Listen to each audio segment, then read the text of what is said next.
often wonder why God waited so late in my life to save me, especially since I was in church my entire life. But have I ever told you that when you ask God for answers, He'll give them to you? We're in Acts 22. Paul has left Ephesus and come to Jerusalem.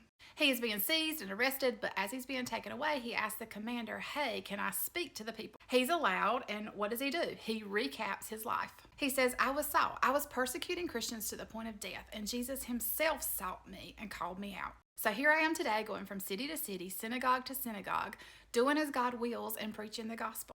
We see Paul's conversion back in Acts 9, but here in Acts 22, we get an extra little snippet in verses 17 through 21. After his conversion, Paul returned to Jerusalem, and as he is praying in the temple, he falls into a trance and the Lord speaks to him. He says, Paul, get up, hurry out of Jerusalem. The people here are not going to accept you.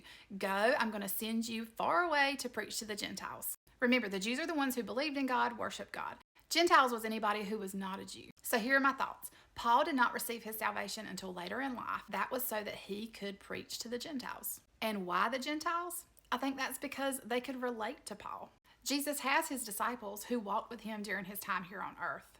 They are preaching to the Jews. But don't you think it's possible that the Gentiles felt somewhat intimidated or unrelatable to these devout followers of Christ? I think so.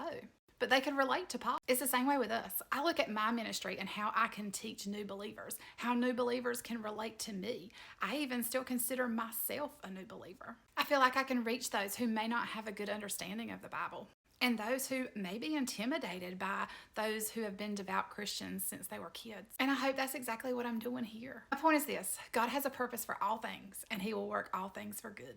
If things don't or haven't happened the way that you feel like they should have, it's possible there's a reason for that. God has a purpose for that, and He wants to use that for good. So turn into Him on that, because He'll give you the answer. Maybe I got off track a bit, but that was my takeaway from Acts 22.